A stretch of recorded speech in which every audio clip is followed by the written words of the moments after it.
Well, we're having a lot of success in the crypto space. Our clients are engaged in it today. If you look at the exchange traded products that are crypto related, our clients actually own 20% of them.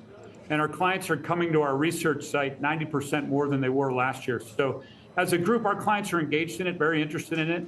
And for most people, they're not actually going onto the blockchain to spend or use Bitcoin or other cryptocurrencies. And so for them, the exchange traded product is a safe and comfortable way for them to invest. I think the Bitcoin white paper is one of the most seminal works of computer science in the last 20, 30 years. It's poetry. Beautiful thing about it is there's no one person setting the direction. And there's no one person on the other side that can stop it. So we have something that is pretty organic in nature and very principled in its original design. And the underlying principles behind it that went into it, even to the point of releasing it under a pseudonym. I think that's a very, very powerful statement. The timing of when it was released is powerful. It was a total activist move. I mean, it's moving the world forward in a way that I think is extremely noble and honorable and enables everyone to be part of the story. I would love to see billions in brand new assets that have never existed before that we can now bring on chain because of tokenization, where the operational frictions of being able to administer them at scale, things like IP rights, sports team ownership, right? Things like this. I hope that we're able to have billions of brand new assets that never existed before. Amen. So our role with Bitcoin really is to look at, with crypto, really is to look at the banks.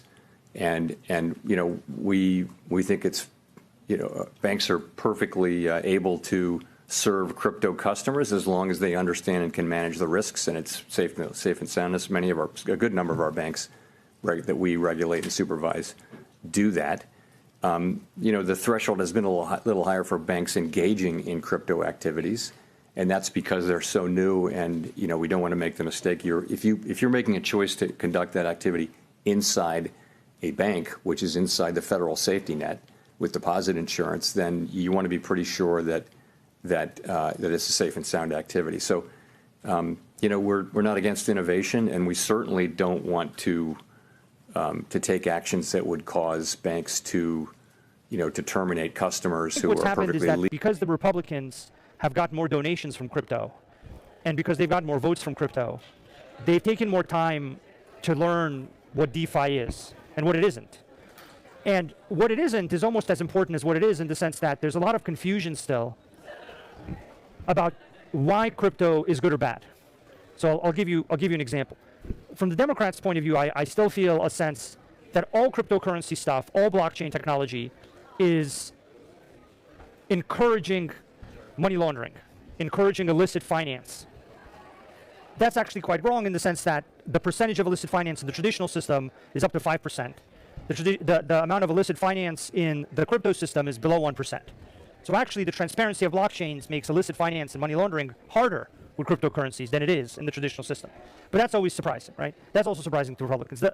The real point is that Bitcoin's history, or initial beginning as a form of payment for dark markets, then this SBF stuff, some of those failures, and the idea that cryptocurrency is related to money laundering, I think that's one of the things that President Trump, before he liked cryptocurrency, referenced as one of the main reasons he didn't like it. But see, in that case also, once people understand that the technology doesn't encourage money laundering, it actually makes it harder than the current system, I think things become very different. So I think that the Democrats are now in the process of understanding how blockchains actually work, what decentralized finance is versus isn't. And the problem is that everyone in DC has been hammered for a long time before this administration with how evil and bad blockchains are from a money laundering point of view.